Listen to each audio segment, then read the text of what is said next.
I first came here in 2007 and had a couple of days off, and I'd read about this studio called Hotel Tatango and just thought I'd get in touch with them and see if they had a day so I could just go in and mess around. And I just remember walking down the street just going,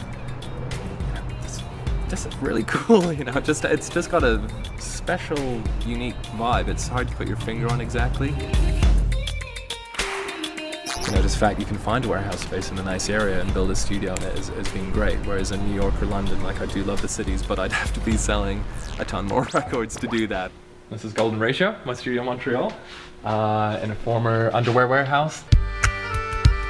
This is the main room where most of the noise happens.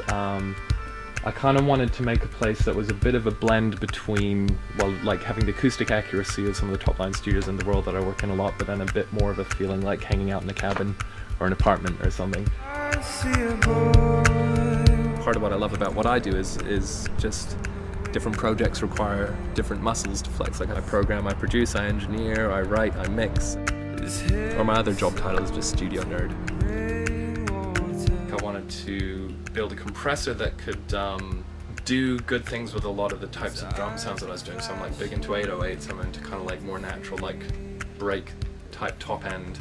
So I wound up kind of Frankensteining one together that's got like a full stereo sidechain and frequency conscious sidechain selection. So if you switch that to like about there, then it works really nice on an 808, or if you go about there, then it kind of like a combination of a programmed and a live kit just does nice things.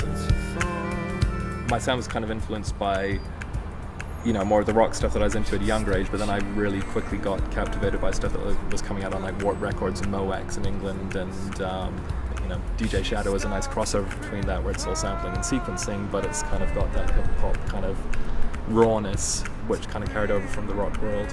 Mario Caballero Jr. having done the Beastie Boys and Public Enemy were huge for me, Dust Brothers. Having, you know, worked with a whole ton of people and making records, you suddenly go back and realize like the absolute sheer genius that went into like a Public Enemy album is the sampling is just phenomenal.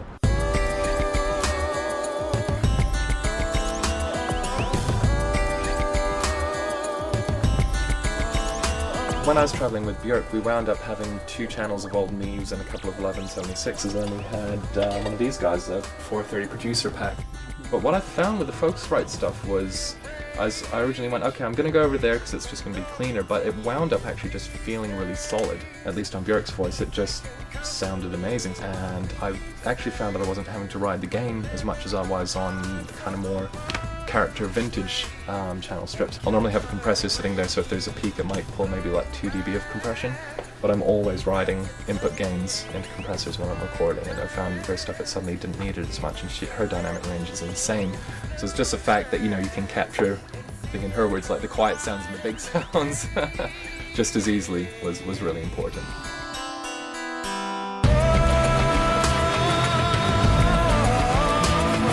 Really what I love about the stuff that I use from Focusrite is it just works, it just lets me get on with it. I can trust it, I can not be worried that it's going to be messing stuff up, and that kind of like gives me a lot more headspace to be creative, basically. I think it's important to realize, like, sounds are already amazing, we almost have to not mess them up, you know, or find interesting ways to shape them. So yeah, the Focusrite stuff doesn't mess up my noises, yeah.